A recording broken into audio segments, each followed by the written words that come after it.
Hello guys, എല്ലാവർക്കും ARJ വെള്ളിന്റെ പുതിയൊരു വീഡിയോയിലേക്ക് സ്വാഗതം. ആലപ്പുഴ ജിങ്കാന, ബസുക്ക രണ്ട് പടങ്ങൾ ഞാൻ ഇന്ന് കണ്ടു. മമ്മൂക്കയുടെ ബസുക്കയും നസ്ലിന്റെ അല്ലെങ്കിൽ ഖാലിദ് റഹ്മാന്റെ ആലപ്പുഴ ജിങ്കാനയും കണ്ടു. ഇന്ന് 4 പടങ്ങളാണ് മൊത്തത്തിൽ ഇന്ന് റിലീസ് ഉണ്ടായിരുന്നത്. അതായത് ഗുഡ് ബാഡ് അഗ്ലി തമിഴിൽ നിന്ന്, പിന്നെ വിഷു റിലീസായിട്ട് വന്ന ബസുക്ക, ആലപ്പുഴ ജിങ്കാന, അത് കണക്ക് മരണമാസ്. ഇതിനകത്ത് ഗുഡ് ബാഡ് അഗ്ലിയും കൂടെ കാണണമെന്ന് എനിക്ക് ആഗ്രഹമുണ്ടായിരുന്നു. പക്ഷേ ഞാനിപ്പോൾ കൊല്ലത്താണുള്ളത്. കൊല്ലത്ത് നല്ല ഒരു തിയേറ്ററിൽ ആ ഒരു സിനിമ റിലീസ് ഇല്ല എന്നുള്ളത് വളരെ വിഷമകരമായിട്ടുള്ളൊരു കാര്യമായിട്ട് എനിക്ക് തോന്നി. കാരണം ഇത്രയും വലിയൊരു പടം, എന്റർടൈനർ ആയിട്ടുള്ള ഒരു ഫെസ്റ്റിവൽ എന്റർടൈനർ ആയിട്ടുള്ള ഒരു സിനിമ ഒരു നല്ലൊരു തിയേറ്ററിൽ, അതും അജിത്തിനെ പോലെ ഒരു സ്റ്റാറിന്റെ ഒരു പടം ഇല്ലാത്തത് വളരെ വിഷമമായിട്ട് തോന്നി. എന്തായാലും ഓവറോൾ ആ ഒരു പടത്തെ കുറിച്ചിട്ട് നല്ലൊരു അഭിപ്രായമാണ് TNൽ നിന്നൊക്കെ, തമിഴ്നാട്ടിൽ നിന്നൊക്കെ നല്ലൊരു അഭിപ്രായമാണ് കേൾക്കുന്നത്. അപ്പോൾ തീർച്ചയായിട്ടും ഇനി വരുന്ന ദിവസങ്ങളിൽ നല്ലൊരു വലിയ തിയേറ്ററിൽ ഈ ഒരു സിനിമ കളിക്കുമെന്ന് തന്നെയാണ് വിശ്വസിക്കുന്നത്. അങ്ങനെയാണെങ്കിൽ പോയി കണ്ടിട്ട് ആ ഒരു സിനിമയെ കുറിച്ചിട്ടുള്ള അഭിപ്രായം ഞാൻ നിങ്ങളുമായി പങ്കുവയ്ക്കാം. അപ്പോൾ എന്തായാലും ബസുക്ക, മമ്മൂക്കയുടെ ബസുക്ക കണ്ടു, അല്ലെങ്കിൽ ആലപ്പുഴ ജിങ്കാന കണ്ടു. ഈ ഒരു രണ്ട് സിനിമകളെ കുറിച്ചിട്ടുള്ള എൻ്റെ അഭിപ്രായമാണ് ഈ ഒരു വീഡിയോയുടെ ഞാൻ പങ്കുവയ്ക്കാനായിട്ട് പോകുന്നത്. ആദ്യം നമുക്ക് ആലപ്പുഴ ജിംഖാന. ഖാലിദ് റഹ്മാൻ തല്ലുമാല എന്ന് പറയുന്ന യുവാക്കളുടെ ഇടയിൽ വലിയൊരു തരംഗം സൃഷ്ടിച്ച സിനിമയ്ക്ക് ശേഷം ഡയറക്റ്റ് ചെയ്യുന്ന സിനിമയാണ് ആലപ്പുഴ ജിംഖാന. പക്ഷേ ആരും മറ്റൊരു തല്ലുമാല പ്രതീക്ഷിച്ച് ആ തിയേറ്ററിന്റെ പരിസരത്ത് പോകരുത് എന്നുള്ളതാണ് എനിക്ക് ആദ്യമേ തന്നെ പറയാനായിട്ടുള്ളത്. ഇത് അങ്ങനല്ലേ, ഇത് മറ്റൊരു പടം. ഓക്കെ, ആലപ്പുഴ ജിംഖാന ഒരു ഡീസന്റ് ആയിട്ടുള്ള ഒരു പടം, അതിൽ കൂടുതലോ കുറവോ ഇല്ല. ഒരു ഡ്രാമാറ്റിക് ആയിട്ടോ അങ്ങനെ വലിയ കഥയോ കാര്യങ്ങളോ ഒന്നുമില്ല. ഈ ഒരു സിനിമയുടെ സംവിധായകൻ ഖാലിദ് റഹ്മാൻ ഒരു ഇന്റർവ്യൂവിൽ പറഞ്ഞതുപോലെ തന്നെ ഈ ഒരു സിനിമ പക്ക ഒരു സ്പോർട്സ് പടമാണ്. ബോക്സിംഗ് എന്ന ആ ഒരു സ്പോർട്ടിനെ ആസ്പദമാക്കി അതിൽ തന്നെ കോൺസെൻട്രേറ്റ് ചെയ്തിരിക്കുന്ന ഒരു എന്താ പറയുന്ന കോമഡി സ്പോർട്സ് എന്റർടൈനർ എന്ന ജേണറിൽ നമുക്ക് ഈ ഒരു സിനിമയെ ഉൾപ്പെടുത്താം. അങ്ങനെ ഒരു സിനിമയാണ് ആലപ്പുഴ ജിംഖാന. ഇതിനകത്ത് ശരിയാണ്, എന്റർടൈനറിന് വേണ്ടിയിട്ടുള്ള കോമഡിയും അടിയും പാട്ടും ഒക്കെ ഉൾപ്പെടുത്തിയിട്ടുള്ള ഒരു സിനിമ കൂടിയാണ്. മൊത്തത്തിൽ എനിക്കൊരു ഡീസന്റ് എക്സ്പീരിയൻസ് ആണ് ഈ ഒരു സിനിമ തിയേറ്ററിൽ സമ്മാനിച്ചിട്ടുള്ളത്. ഏറ്റവും വലിയ പോസിറ്റീവായിട്ട് എനിക്ക് തോന്നിയത് ഈ സിനിമയ്ക്കകത്ത് ഒരു തരി ലാഗ് പോലും, ഓക്കെ, ഫസ്റ്റ് ഹാഫ് ആയാലും സെക്കൻഡ് ഹാഫ് ആയാലും ഒരു തരി ലാഗ് പോലും ഇല്ലാതെ നല്ല രീതിയിൽ കണ്ടിരിക്കാൻ പറ്റുന്ന ഒരു എന്റർടൈനർ ആയിട്ട് തോന്നി. അത് തന്നെയാണ് ഏറ്റവും വലിയ പോസിറ്റീവ്.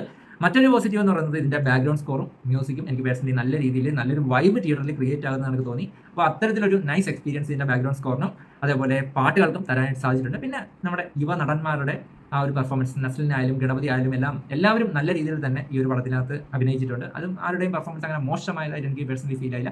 എല്ലാവരും നല്ല രീതിയിൽ തന്നെ വന്നിട്ടുണ്ട്. പിന്നെ കുറേ ക്ലീഷകൾ ബ്രേക്ക് ചെയ്യുന്നതായിട്ട്, അല്ലെങ്കിൽ ക്രിഞ്ച് സീൻസ് ഒക്കെ അവോയ്ഡ് ചെയ്യാനായിട്ട് നമ്മൾ പരമ്പരാഗതമായിട്ട് ഇങ്ങനെയുള്ള സ്പോർട്ട് പടങ്ങളിലൊക്കെ കണ്ടുവരുന്ന ചില ക്ലീഷേഴ്സ് ഒക്കെ ബ്രേക്ക് ചെയ്തതായിട്ടും എനിക്ക് പേഴ്സണലി തോന്നി. അതൊക്കെ നല്ല ഒരു ഫ്രഷ് എക്സ്പീരിയൻസ് ആയിരുന്നു. അപ്പോൾ മൊത്തത്തിലൊരു ഡീസെന്റ് എബോവ് ആവറേജ് എക്സ്പീരിയൻസ് ആണ് എനിക്ക് ഈ ഒരു ആലപ്പുഴ ജിംഖാന എന്നുള്ള സിനിമ തന്നിട്ടുള്ളത്. അതിൽ കൂടുതലൊന്നും ഇല്ല, കൂടുതലും ഇല്ല, കുറവും ഇല്ല. തല്ലുമാല ലെവൽ അത്രയും വലിയൊരു എന്റർടൈനർ ആയിട്ടും അത്രയും വലിയൊരു ഓളം ഉണ്ടാക്കാൻ പോകുന്ന ഒരു സിനിമയായിട്ടും എനിക്ക് പേഴ്സണലി ഫീൽ ചെയ്തില്ല. അതേപോലെ തന്നെ ഒട്ടും മോശമായിട്ടുള്ളൊരു സിനിമയല്ല, പക്ക ഒരു ഡീസന്റ് എന്റർടൈനർ, ഒരു പ്രാവശ്യമൊക്കെ കണ്ടിരിക്കാവുന്ന, അതായത് തിയേറ്ററിൽ പോയി കാണാവുന്ന ഒരു പൈസ വസൂൽ പടം. ഓക്കെ, അതാണ് ആലപ്പുഴ ജിംഖാന. അങ്ങനെയാണ് എനിക്ക് പേഴ്സണലി തോന്നിയിട്ടുള്ളത്. നിങ്ങളുടെ അഭിപ്രായം കൂടി ഒന്ന് കമന്റ് ചെയ്തേക്കുക. അതേപോലെ അടുത്ത പടം ബസൂക്കയാണ്. മമ്മൂക്കയുടെ ബസൂക്ക പുതിയൊരു ഡയറക്ടറാണ് ഡയറക്റ്റ് ചെയ്തിരിക്കുന്നത്. അദ്ദേഹം തന്നെയാണ് ഈ ഒരു സിനിമയുടെ സ്ക്രിപ്റ്റ് എഴുതിയിരിക്കുന്നതും കഥയും അദ്ദേഹത്തിന്റെ തന്നെ. ഡിനോ ഡെന്നീസ് ആണ് ഈ ഒരു സിനിമയുടെ ഡയറക്ടർ. ഈ ഒരു സിനിമ മമ്മൂക്ക തന്നെ ഒരു ഇന്റർവ്യൂവിൽ പറഞ്ഞിട്ടുള്ള കാര്യമാണ്. ഈ ഒരു സിനിമ പുള്ളി കഥ എഴുതി മമ്മൂക്കയെ കേൾപ്പിച്ചു.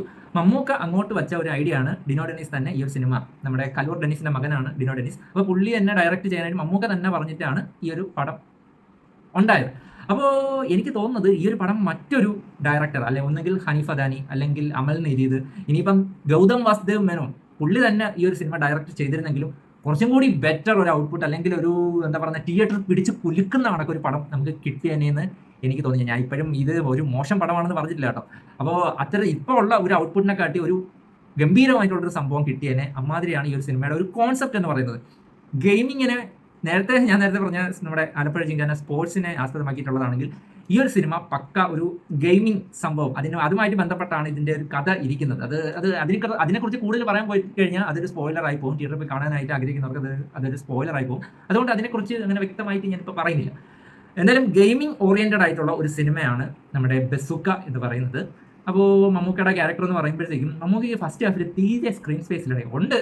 മമ്മൂക്കയുടെ ഇൻട്രോ ഒക്കെ കിടിലമായിരുന്നു. അതിന്റെ ബാക്ക്ഗ്രൗണ്ട് സ്കോർ, ഈ ഒരു സിനിമയുടെ ഏറ്റവും വലിയ പോസിറ്റീവ് ഈ ഒരു സിനിമയുടെ ബാക്ക്ഗ്രൗണ്ട് സ്കോറാണ്. പിന്നെ മമ്മൂക്കയുടെ സ്ക്രീൻ പ്രസൻസും, മമ്മൂക്കയും നല്ല രീതിയിൽ ഈ ഒരു സിനിമയുടെ സംവിധായകൻ ഞാൻ സോഷ്യൽ മീഡിയ പോസ്റ്റ് വഴിയൊക്കെ മമ്മൂക്കയുടെ ഒരു വലിയ ഫാൻ ആണെന്ന് അറിഞ്ഞിട്ടുണ്ടായിരുന്നു. മമ്മൂക്കയെ നല്ലൊരു കിടിലനായിട്ട് ഈ ഒരു സിനിമയിൽ പ്രസന്റ് ചെയ്ത് വെച്ചിട്ടുണ്ട്.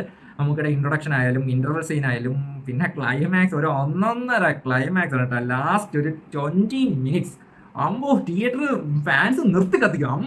ഒരു വെടിച്ചിൽ ഐറ്റം ലാസ്റ്റ് ഒരു 15 മിനിറ്റ്, അത് ഗംഭീരമാണ്. എനിക്ക് ഭയങ്കരമായിട്ട് ഇഷ്ടപ്പെട്ടു. മമ്മൂക്കയിൽ നിന്നിട്ട് ഒരു ഫ്രഷ് അറ്റംപ്റ്റ്, അത് നല്ല രീതിയിൽ എക്സിക്യൂട്ട് ചെയ്തിട്ടുമുണ്ട്. പക്ഷെ അതുവരെ ഉള്ള പടം ഫസ്റ്റ് ഹാഫ് പ്രത്യേകിച്ച് നല്ല രീതിയിലുള്ള ലാഗടെ ഒരു കുറ്റാന്വേഷണ രീതിയിലൊക്കെ ഈ ഒരു സിനിമ സഞ്ചരിക്കുന്നുണ്ട്. അത് ശരി, പ്രത്യേകിച്ച് ഫസ്റ്റ് ഹാഫിൽ മമ്മൂക്കയുടെ സ്ക്രീൻ സ്പേസ് വളരെ കുറവാണ്. ശരിക്കും പറഞ്ഞാൽ ഒരു ഗൗതം വാസുദേവ് മേനോന്റെ പടത്തിൽ മമ്മൂക്ക ഗസ്റ്റ് റോൾ ചെയ്യുന്ന ഒരു രീതിയായിരുന്നു ഫസ്റ്റ് ഹാഫ് ഉടനീളം ഉണ്ടായിരുന്നത്. മമ്മൂക്കയുടെ സ്ക്രീൻ സ്പേസ് എന്ന് പറയുന്നത് വളരെ ചെറുതായിരുന്നു. ഗൗതം വാസുദേവ് മേനോന്റെ ഒരു കഥ പറഞ്ഞു പോകുന്ന രീതിയിലാണ് ഈ ഒരു സിനിമ പോയിട്ടുള്ളത്. അപ്പോൾ എന്തായാലും അത് എനിക്കൊരു ചെറിയൊരു കല്ലുകടിയായി. അത് മാത്രമല്ല, ആ ഒരു കഥ പറച്ചിലും കുറ്റാന്വേഷണം ഒന്നും അത്ര അങ്ങോട്ട് എൻഗേജിങ് ആയിട്ടോ അല്ലെങ്കിൽ പിടിച്ചിരുത്തുന്ന രീതിയിലോ ഒന്നും എനിക്ക് പേഴ്സണലി ഒട്ടും തോന്നിയതേ ഇല്ല. നല്ല രീതിയിൽ നല്ല ലാഗ് ഫസ്റ്റ് ഹാഫ് എനിക്ക് അനുഭവപ്പെട്ടു എന്നുള്ളതാണ്. പക്ഷേ ഒരു ആവറേജ് മേക്കിങ്ങിൽ നല്ല ഫ്രെയിംസും കാര്യങ്ങളൊക്കെ നല്ല രീതിയിൽ, സിനിമാറ്റോഗ്രഫിയും കാര്യങ്ങളും ഫ്രെയിം സെറ്റ് ചെയ്യുന്ന കാര്യമായാലും എല്ലാം നല്ല രീതിയിൽ വന്നിട്ടുണ്ട്. പ്രത്യേകിച്ച് ഇന്റർവൽ സീനിൽ ആ ഒരു പ്രത്യേക ഫ്രെയിമൊക്കെ അതൊക്കെ നല്ല രീതിയിൽ വർക്കൗട്ട് ആയിട്ടുണ്ട്. ആ ഒരു ബാക്ക്ഗ്രൗണ്ട് സ്കോറും മമ്മൂക്കയും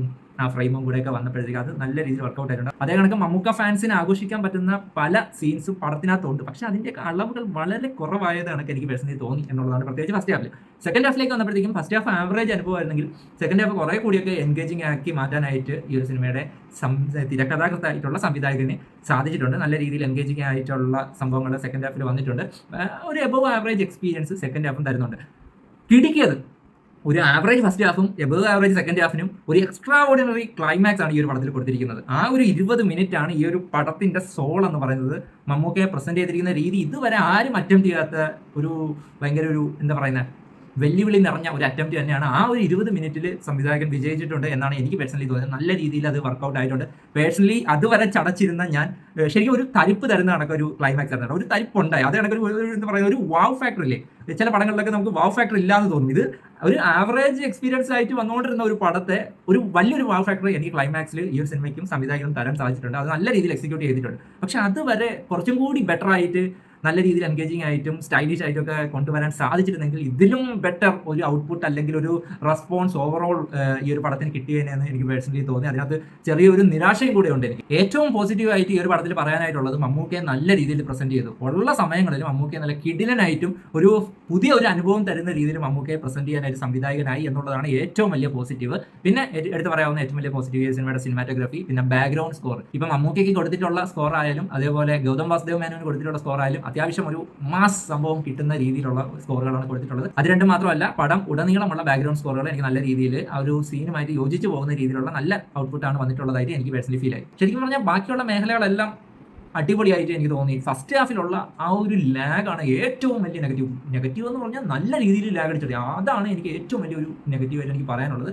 തീർച്ചയായിട്ടും മമ്മൂക്ക ഫാൻസിനെ സംബന്ധിച്ചിടത്തോളം, മമ്മൂക്ക ഫാൻ ആണെങ്കിൽ മമ്മൂക്കയെ ബിഗ് സ്ക്രീനിൽ കാണാൻ താല്പര്യമുണ്ടെങ്കിൽ ധൈര്യമായിട്ട് നിങ്ങൾക്ക് ടിക്കറ്റ് എടുത്ത് ഈ ഒരു സിനിമയ്ക്ക് കയറാം.